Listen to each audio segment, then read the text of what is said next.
Hey guys, hi, hello, welcome back to my channel again with Commerce Samjho. So, in last video we have completed till last 10 questions. Okay, हमने 10 questions को complete किया था regarding your exam. So now, as I told you, जैसे कि मैंने last video में आपको कहा था, after 10 we are going to cover more 10 questions. 10 questions हम और कवर करेंगे and as I promised you already that साथ ही साथ मैं आपको 5 बोनस क्वेश्चंस भी दूंगा, right? I already mention. So without wasting further time हमें स्टार्ट कर लेना चाहिए, है ना? सो आप जुड़े रहिए, बने रहिए एंड जस्ट स्टार्ट. या सो जो नेक्स्ट क्वेश्चन है जो कि मुझे एक बच्चे से आया है, दैट इज क्या हर क्वेश्चन के लिए टाइम होता है लिखते वक्त? सी, और उन्होंने आगे भी लिखा है क्योंकि कुछ आंसर लिख कर मेरा पेपर इनकम्प्लीट रहता है और टाइम कम पड़ता है. Oh God, see there are 3 different thing in this question. पहले, क्या हर आंसर लिखने को एक टाइम लिमिट होती है? दूसरा, हम पिछले क्वेश्चंस को इतना ज़्यादा लिखते रहते कि आगे के क्वेश्चंस रह जाते हैं, उनका आंसर्स लिखने का हमारे पास टाइम नहीं रहता है. एंड लास्ट, हमें ऐसा लगता है अरे यार ये 3 घंटा कम पड़ रहा है, हमें तो और टाइम चाहिए. सी, इसका एक बेसिक और काफ़ी सिंपल आंसर है दैट अगर कोई 4 मार्क का 5 मार्क का आंसर है तो I don't think you are spending like 20 minute से ज़्यादा ऑन दैट ईच आंसर. ठीक है, लाइक सपोज क्वेश्चन नंबर 3 चालू हो रहा है, क्वेश्चन नंबर 4 ले लो, that is distinguish. 4 4 4 that is any 3 लिखने हैं, राइट? 12 मार्क्स के लिए. तो ऐसा नहीं हो सकता ना, एक डिस्टिंग्विश बिटवीन लिखने के लिए आप आधा घंटा लगा लो तो 3 लिखने में 1.5 घंटा चला जाएगा. No, the standard time to write that is, हर एक डिस्टिंग्विश लिखने के लिए 15 से 20 मिनट काफ़ी होते हैं. 15 से 20 मिनट में एक, दूसरा, तीसरा. तो देखा जाए ऑलमोस्ट अगर देखा जाए ना तो 1 आवर या उससे थोड़ा कम टाइम काफ़ी होता है डिस्टिंग्विश लिखने के लिए. 20 minutes max to max. Secondly, अगर मैं बोलूँ कोई आंसर द फॉलोइंग लिख रहा है, लाइक 5 मार्क्स का हो और एनी 2 लिखना है, बच्चे बोलेंगे सर 45 मिनट एक आंसर को. No, not at all. ना मुझे 45 मिनट गए, ना आपको 45 मिनट जाने चाहिए. क्योंकि जहाँ तक मुझे याद है, ना मैं स्लो लिखता हूँ ना फास्ट लिखता हूँ. I usually cover that answer with in 20 to 25 minutes. इतना होता है. और बच्चे ना ऑब्जेक्टिव्स को कुछ लोग स्टार्टिंग में लिखते हैं, कुछ लोग एंड में लिखते हैं. सो यहाँ पे मेरा सिंपल सजेशन है, स्टार्टिंग में लिखो, एंड में लिखो. 15 मिनट में कवर हो जाने चाहिए सारे ऑब्जेक्टिव्स. या छाप के लिखना है छाप के लिखो, खुद को याद है खुद के हिसाब से लिखो, फिर 15 मिनट्स के अंदर होने चाहिए अच्छे तरीके से. This is how you manage your time during exam. अगर आप एक ही आंसर को स्ट्रेच करोगे और लिखते बैठोगे तो टाइम कम पड़ेगा और अल्टीमेटली आपका पेपर टाइम पर कवर नहीं होगा. और रही बात, अगर कुछ बच्चे अभी भी पूछ रहे कि 8 मार्क वाला आंसर सर ले लो 45 मिनट्स, वो भी बहुत ज़्यादा बोल रहा हूँ मैं. 30 to 35 मिनट्स भी ज़्यादा है टू राइट दैट आंसर, अगर आपको आंसर्स अच्छे से आ रहे हो तो. This is how you write. Okay, let's move to the next question. मुझे किसी ने पूछा है, क्या हम ऑब्जेक्टिव बिना क्वेश्चन के डायरेक्ट आंसर लिख सकते हैं क्या? What I will suggest it कि अगर आप ऑब्जेक्टिव लिख रहे हैं तो ऑब्जेक्टिव में हमेशा रीराइट वर्ड आता है. रीराइट का ये अर्थ होता है कि राइट दैट क्वेश्चन और जो भी डैश होगी उसको फिल करो, फिर आंसर लिखो. कंप्लीट क्वेश्चन लिखना होता है, उसका आंसर लिखना होता है. क्वेश्चन लिखना होता है, उसका आंसर लिखना होता है. So the answer is no. आप बिना क्वेश्चन लिखे ऑब्जेक्टिव में आंसर्स नहीं लिख सकते. अब कुछ बच्चे पूछेंगे सर ट्रू और फॉल्स में तो ऐसे होता है ना, 1 का आंसर 1 का ट्रू, आंसर 2 का फॉल्स, आंसर 3 का ट्रू, ऐसे. No, you have to write proper question with answer. क्योंकि हमेशा ऐसा भी हो सकता है ना डूड कि आपने लिखा है तो कोई और ट्रू और फॉल्स पेपर चेकर ने समझ लिया, तो कंफ्यूजन की वजह से शायद वहाँ मार्क्स नहीं मिल सकता.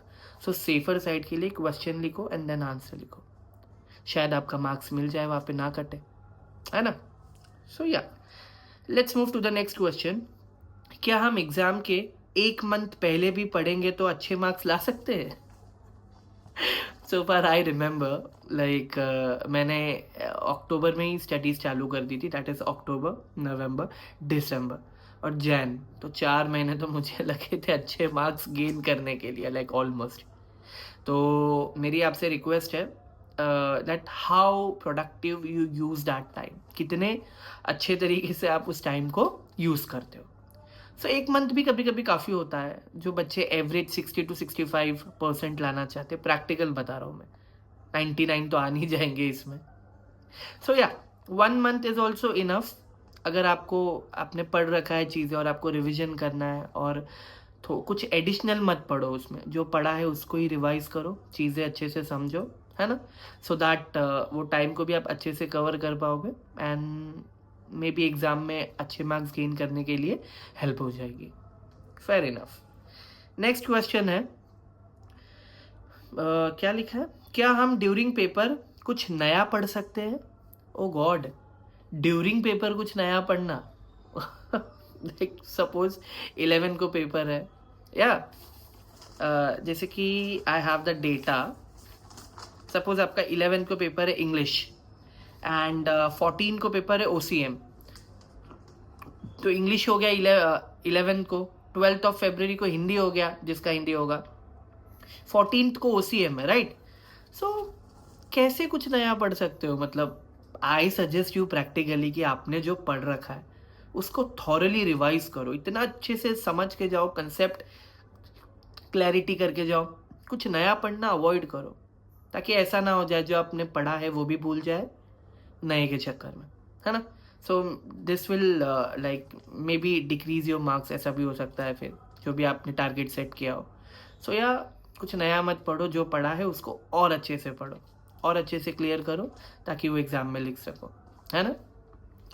नेक्स्ट क्वेश्चन है, टोटल कितना रिवीजन होना चाहिए बिफोर एग्जाम्स?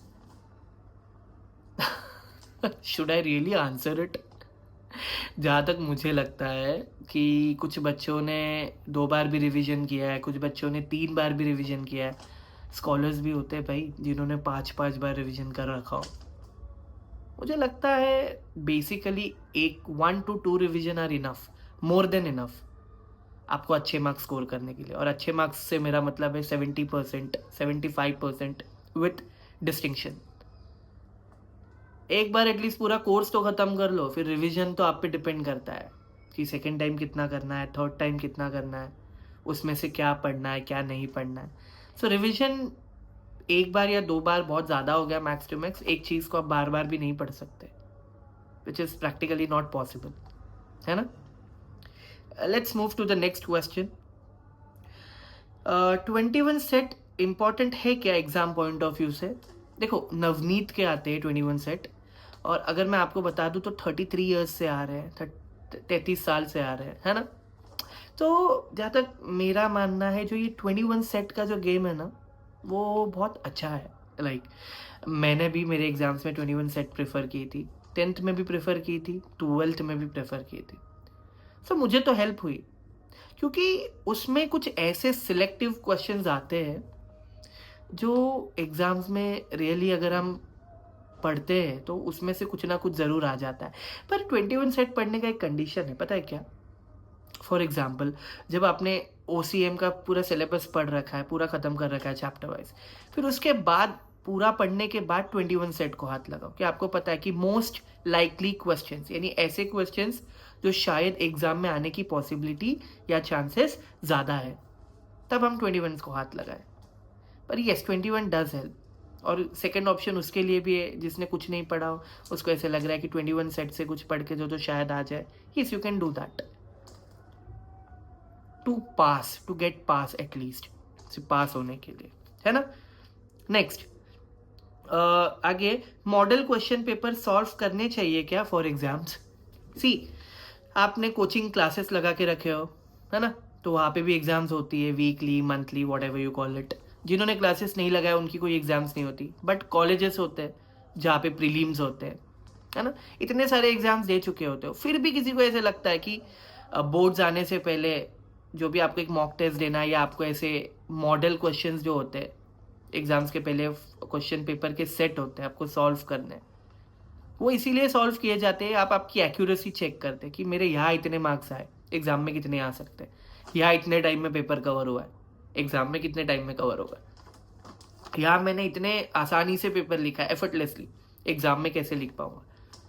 वो तब डिपेंड, पता है एक स्लाइट डिफरेंस ये होता है दैट यहाँ पे आप एग्जाम लिखते हो without pressure on mind, but examination hall में जाते हो तो माइंड पे प्रेशर होता है, and that is very normal. 7-8 board day रखे मैंने अलग अलग, तो मुझे पता है हर बार मुझे डर लगा, थोड़ा तो डर तक होता है दिल में कि लाइक एग्जाम देने जा रहे हैं, and that's normal. Yeah let's move to the next question. क्या टेक्स्ट बुक 21 सेट या स्मार्ट नोट्स प्रिपेयर करने से बोर्ड्स में आंसर लिखने, क्या लिखा है, बोर्ड में आंसर लिखेंगे क्या, like I don't understood exactly, लेकिन यहाँ पे ऐसा बोला है कि शायद टेक्स्ट बुक में से पढ़ना चाहिए या 21 सेट में से या स्मार्ट नोट में। मेरा तो मानना है भाई तीनों पढ़ो, पर उसका एक सीक्वेंस है। जिसको भी कुछ लिखना है ना, उसको पहले टेक्स्ट बुक का अच्छे से आना चाहिए सब कुछ, जो भी टेक्स्ट बुक में ओवरऑल आपका सिलेबस कोर्स मेंशन है। टेक्स्ट बुक के बाद जो भी क्लासेस से दिया होगा स्मार्ट नोट से वो हाथ लगाओ, वो भी पूरा हो गया तो 21 सेट को छो। ये सीक्वेंस है, textbook, your smart notes and then 21 set. और रही बात जिस बच्चे को ऐसा लगता है एग्जाम में किस बेसिस पे आंसर लिखने चाहिए, तो मुझे लगता है आपको जो गवर्नमेंट टेक्स्ट बुक प्रोवाइड हुए हैं, जो भी सब्जेक्ट के टेक्स्ट बुक है, उसके आंसर्स एग्जाम में ज़्यादा अच्छे होते हैं, है ना। तो आप वो प्रिफर करो, क्योंकि मैंने मोस्टली देखा है जो वर्ड्स कभी कभी टेक्स्ट बुक में है उसके ही वर्ड्स आपको 21 सेट्स में मिलेंगे। सो या 21 सेट भी सही है, लेकिन टेक्स्ट बुक को ज़्यादा प्रिफर करो एग्जाम पॉइंट ऑफ व्यू से। Let's move to the next question. तो दैट इज, क्या एग्जाम में स्पेलिंग के मार्क्स कट होते हैं क्या? डिक्टेशन प्रॉब्लम है।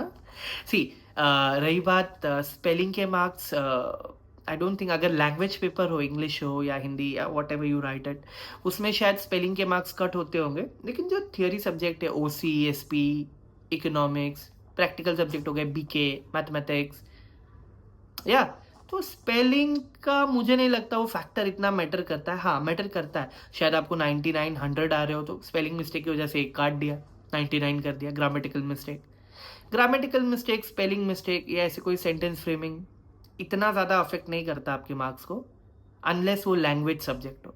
लैंग्वेज के अलावा ज़्यादा इम्पैक्ट नहीं करता है आपके मार्क्स पे। सो या खुश हो जाओ यार। नेक्स्ट क्वेश्चन ये है, क्या गंदी हैंडराइटिंग के लिए मार्क्स लेस होते हैं क्या? I don't know what is the definition of गंदी हैंडराइटिंग। कुछ हैंडराइटिंग ऐसी होती है आप लिखते हो सिर्फ आपको ही समझ आती है, सामने वाले को समझ नहीं आती, तो शायद ये चीज़ नेगेटिव इम्पैक्ट क्रिएट कर सकता है।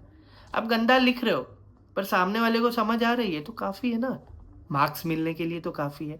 And you know what, paper checker जो होते हैं लाइक मी या कोई भी पेपर चेकर, हमें थोड़े आंसर्स का आइडिया रहता है, तो बच्चों ने क्या लिखा है, वो जो मैटर है यानी आंसर में जो लिखा है वो हम समझने की कोशिश कर लेते हैं। थोड़ा एक्सपीरियंस आ जाता है कि भले भी हैंडराइटिंग कैसी भी हो, we try to understand it. एकदम ही खराब हो तो थोड़ा सा स्ट्रेस होता है, कम मार्क्स दे देते हैं कभी कभी, पर ऐसा नहीं है कि मार्क्स काटते या फेल करते, not possible. We always try to understand that answer, या but you try to improve your handwriting before exam, वो आपके लिए ज़्यादा बेटर होगा। सो या विद दिस हमने ये 10 क्वेश्चंस कंप्लीट कर लिए हैं। सो आई होप आपको काफ़ी क्लैरिटी मिल गई होगी बोर्ड्स के लिए कि अरे यार ये हमारे डाउट्स थे, क्लियर हो गए, राइट। सो या that's what I mean. Next is 5 additional questions जिनके बारे में मैंने बात किए थे, दैट इज बोनस क्वेश्चंस। तो बोनस क्वेश्चन में सबसे पहला है, क्या फ्रेशर रिपीटर के लिए सेम क्वेश्चन पेपर होते हैं क्या?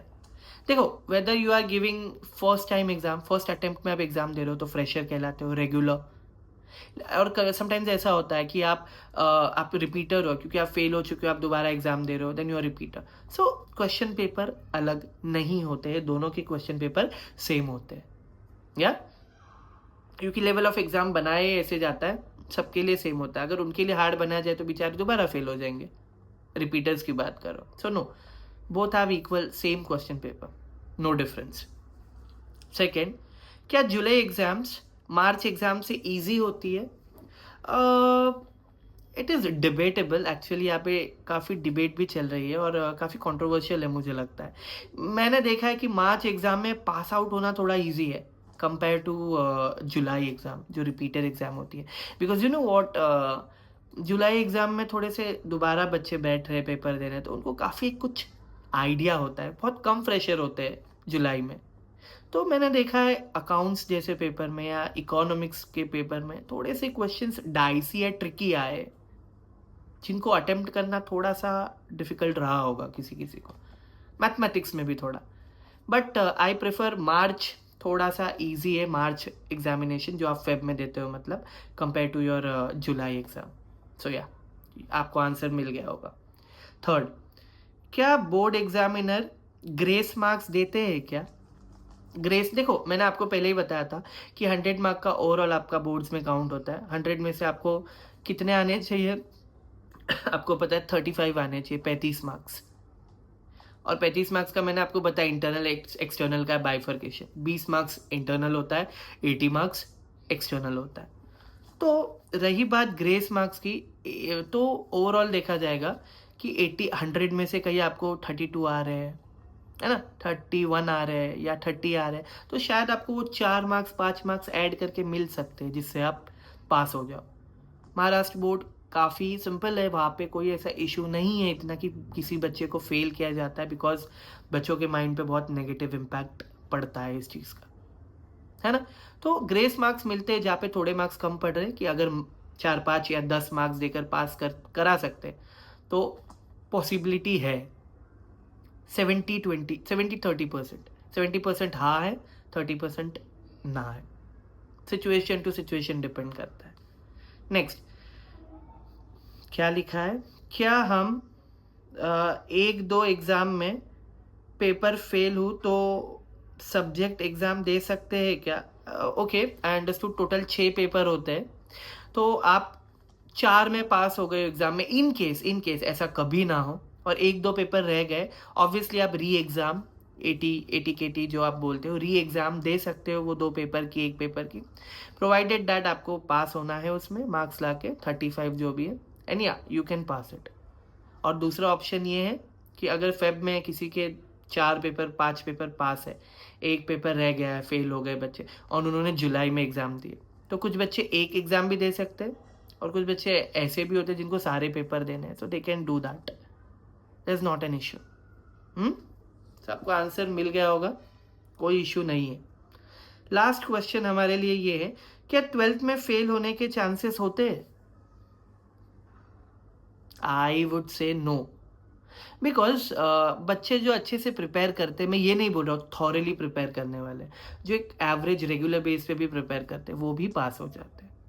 यहाँ पे ऐसा कोई इशू नहीं है फेल होने का। आप कुछ लिखोगे ही नहीं तो it is difficult to pass, but जब आप लिखोगे तो no one can fail you, है ना। सो मेरे हिसाब से 95% बच्चे पास होते हैं, जितने मैंने मेरे 8 ईयर्स के 9 ईयर्स के एक्सपीरियंस में देखा है। 5% बच्चे ऐसे होते हैं जिन्होंने कुछ ही नहीं लिखा है, सिर्फ क्वेश्चन पेपर के थ्रू क्वेश्चंस लिखे और दे एक्सपेक्ट कि हमें पास कर देंगे बोर्ड वाले। Not possible. बोर्ड वाले पास करते हैं, पर उसे जिसने कुछ तो लिखा हो, जिसने कुछ भी नहीं लिखा हो, उसको पास करना किसी के बस में भी नहीं हो सकता, है ना। सो विद दिस हमारे 10 क्वेश्चंस प्लस 5 बोनस क्वेश्चंस जिसकी मैंने आपसे बात की थी, मैंने आपके आगे प्रोवाइड कर दिए, इररिस्पेक्टिव ऑफ आपने लाइक कमेंट्स नहीं दिए मुझे, done too I did it. Why? Because मैं नहीं चाहता आपका फ्यूचर डार्कनेस में रहे, आप आगे बढ़ो, आप अच्छा करो। सो आई होप आपको काफ़ी क्लैरिटी मिल गई होगी regarding questions. So with the next video what we will do is we will cover IMP questions of respective subject। OC होगा, SP होगा, इकोनॉमिक्स होगा, अकाउंट्स होगा, या इंग्लिश के कुछ ग्रामर्स होंगे, या राइटिंग स्किल्स होगी, उनको हम कंप्लीट करने की कोशिश करेंगे। वैरायटी लाएंगे जैसे जैसे मेरे स्टूडेंट्स की डिमांड रहेगी। सो मेक श्योर आप चैनल से कनेक्ट रहे, and let's end the video here with your online Guruji. Please do not forget to subscribe this channel, that is Commerce Samjho. Thank you and have a blasting day.